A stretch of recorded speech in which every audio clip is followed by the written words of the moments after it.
بسم اللہ الرحمن الرحیم۔ عورتوں پر ظلم و ستم، ان کا استحصال، ان کی عزت سے کھلواڑ، یہ آج کے نام نہاد ترقی یافتہ زمانے کی بات نہیں ہے، بلکہ دنیا کی تاریخ ہے کہ ہر زمانے میں،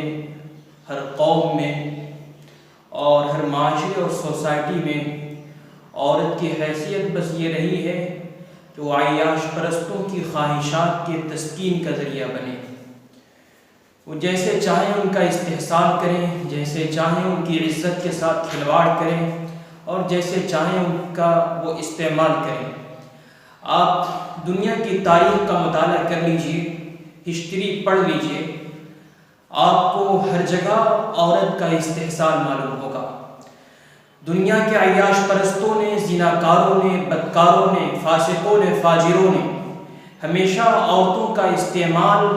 اپنی نفسانی خواہشات کے تسکین کے لیے کیا ہے۔ یورپی تہذیب میں عورتوں کی حیثیت بس یہ تھی کہ وہ مردوں کی تسکین کا ذریعہ بنے۔ کسی تہذیب میں عورت کی حیثیت ایک جانور کی تھی۔ خود ہندو تہذیب میں عورت ایک ناپاک اور نجس مخلوق کا نام ہے۔ گویا کہ اسلام سے پہلے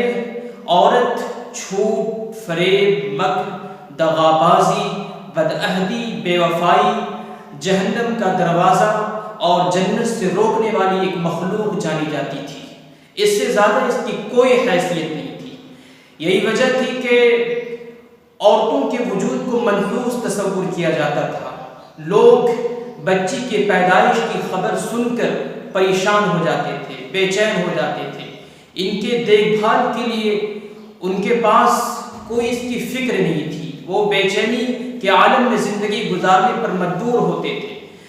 اس پوری حقیقت کی منظر کشی قرآن کریم نے جو کی ہے اور جو تصویر کھینچی ہے، اس سے بہتر کوئی تصویر نہیں ہو سکتی۔ قرآن کریم نے چھوٹی سی آیت میں پوری منظر کشی کی، حقیقت بیانی کی اور دنیا والوں کو بتایا کہ عورتوں کی حیثیت کیا تھی اسلام کی آمد سے پہلے۔ وَإِذَا بُشِّرَ أَحَدُهُم بِالْأُنثَىٰ ظَلَّ وَجْهُهُ مُسْوَدًّا وَهُوَ كَظِيمٌ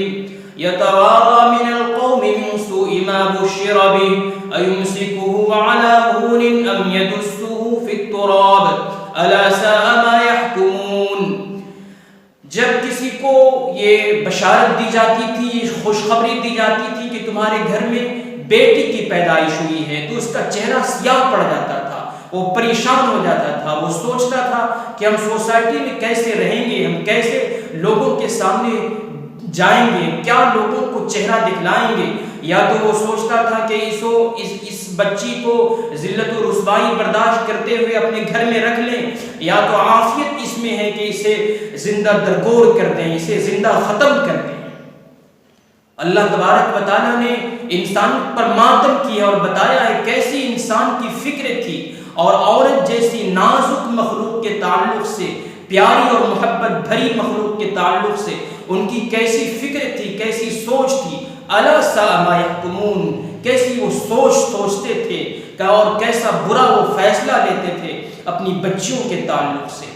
قربان جائیے اللہ کے رسول صلی اللہ علیہ وسلم کی ذات گرامی پر، آپ کی ہستی پر، کہ ایسے ظالمانہ ماحول میں جبکہ عورت کے وجود کو ناپاک تصور کیا جا رہا تھا، انہیں زندہ درگور کیا جا رہا تھا، اللہ کے رسول صلی اللہ علیہ وسلم بہت ہی جرأت کے ساتھ اعلان کرتے ہیں کہ عورت ایک خوبصورت مخلوق ہے، عورت کی وہ حیثیت ہے اور عورت کا وہ مقام ہے کہ خیرکم خیرکم لأہلی وانا خیرکم لأہلی، کہ دنیا والوں سن لو، تم میں سب سے بہتر وہ شخص ہے جو اپنی بیوی کے لیے بہتر ہو، اور میں اپنی بیوی کے لیے تم میں سب سے بہتر ہوں۔ کہیں فرماتے ہیں کہ ما اکرم النساء الا کریم وما اہانہن الا ذلیل،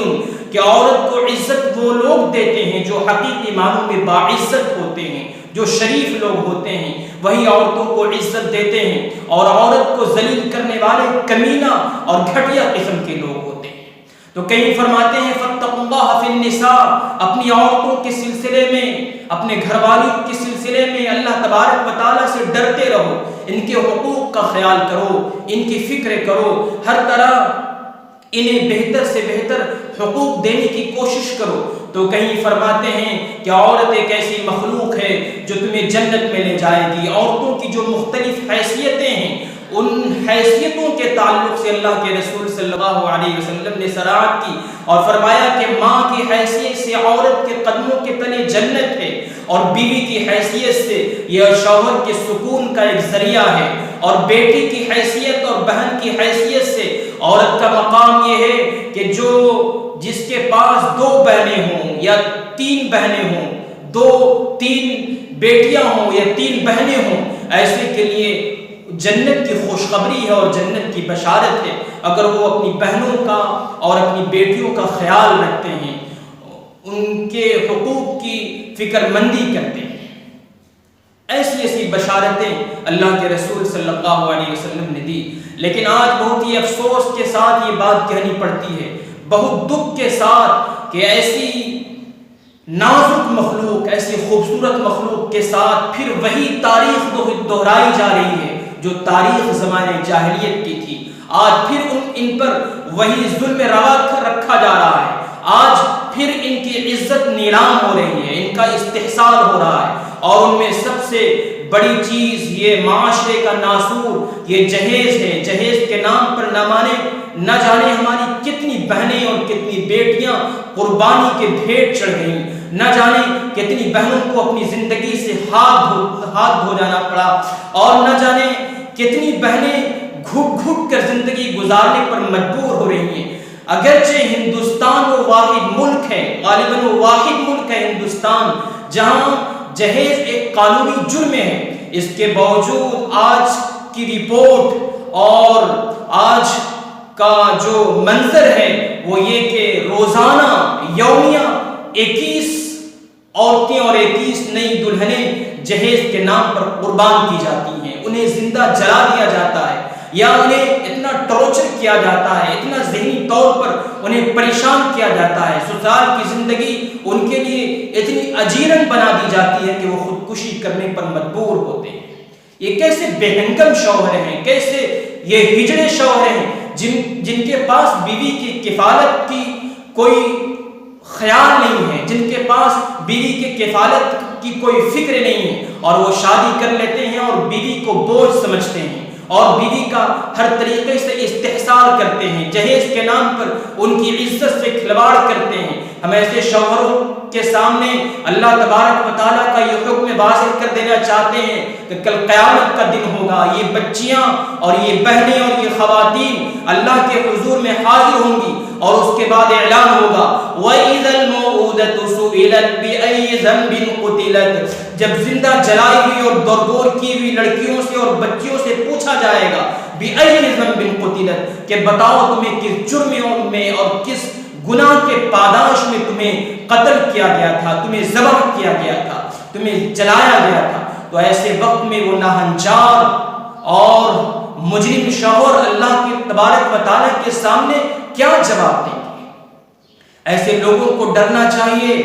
اور جہیز کے تعلق سے پورے معاشرے کے لوگوں کو اور پوری سوسائٹی کے لوگوں کو بیداری کا اور زندہ دلی کا ثبوت دینا چاہیے، اور مل کر کے ایک مضبوط قدم اٹھائیں گے اور ایسے گھرانوں کا بائیکاٹ کریں گے جو جہیز کا مانگ کرتے ہیں، یا بے تحاشا جو گھرانے جہیز دیتے ہیں۔ جب بائیکاٹ کیا جائے گا، انہیں رسوا اور ذلیل کیا جائے گا، تبھی ہماری بہنوں کی عزتیں بچ سکتی ہیں، ہماری بیٹیوں کی عزتیں محفوظ ہو سکتی ہیں، ورنہ وہ دن دور نہیں جب پھر سے زمانے جاہلیت کی تاریخ دہرائی جائے اور بچی کی پیدائش کو ذلت اور رسوائی تصور کیا جائے، اور پیدائش سے پہلے ان کے گلا گھونٹنے کی اسکیمیں اور منصوبے بنائے جائیں۔ میر تقی میر بہت بڑے شاعر گزرے ہیں، وہ بیچارے غریب انسان تھے، ان کی بیٹی کی شادی ہوئی تو انہوں نے اپنی بیٹی کی شادی میں سسرال والوں کے مطالبے اور مانگ کے مطابق بھرپور جہیز دیا، اپنی حیثیت سے زیادہ جہیز دیا، اور اتنا زیادہ جہیز دیا کہ وہ بہت مقروض ہو گئے، قرض لے لے کر انہوں نے جہیز کا مطالبہ پورا کیا۔ شادی ہو گئی، بیٹی رخصت ہو گئی، لیکن قرض کا بوجھ اتنا زیادہ ہو گیا تھا کہ باپ بھی یعنی میر تقی میر پریشان رہتے تھے۔ بیٹی حساس طبیعت کی مالک تھی، وہ بھی بے چین رہتی تھی۔ جب انہیں خبر لگی کہ میرے باپ میر تقی میر قرض کے بوجھ سے دبے ہوئے ہیں اور پریشان ہیں، تو اتنی حساس تھی کہ یہ سوچتے سوچتے ایک دن آخر وہ دنیا چھوڑ گئی، انتقال کر گئی، اسی سوچ میں اور اسی فکر میں۔ میر تقی میر کو جب اپنی بیٹی کے انتقال کی خبر ہوئی تو میر تقی میر دوڑے ہوئے آتے ہیں اور معصوم سی بیٹی کی لاش پر نظر پڑتی ہے تو وہ چیخ کر بے چین ہو جاتے ہیں اور بہت ہی درد بھرا شعر وہاں پر پڑھتے ہیں کہ اب آیا ہے خیال اے آرام جاں اس نامرادی میں کہ کفن دینا بھولے تھے ہم تجھے سامان شادی میں، کہ ہم اسباب شادی میں، سامان شادی میں اور جہیز کے مطالبے میں ساری چیزیں دے دی تھیں، ہم 2 گز کفن کے ٹکڑے نہیں دے سکے تھے تاکہ یہ ذلیل اور رسوا سسرال کے لوگ تمہیں اپنی طرف سے کفن دینے کی زحمت نہیں کرتے، ہم کفن دے دیتے تو یہ غریب باپ کے کفن میں آج میری بیٹی ملبوس ہوتی اور اسی کفن میں اپنی زندگی کے آخری وقت میں بھی اللہ کے حضور میں حاضر ہوتی۔ تو میرے بھائیوں، کب تک ہم اپنی بہنوں کے اس قتل کو برداشت کرتے رہیں گے، ان پر ظلم اور استحصال کو برداشت کرتے رہیں گے؟ آئیے اور مضبوط قدم اٹھائیے اور اپنی بچیوں اور اپنی بیٹیوں اور عورتوں کی عزت و ناموس کی حفاظت کی فکر کیجیے۔ اللہ تبارک و تعالی ہمیں عمل کی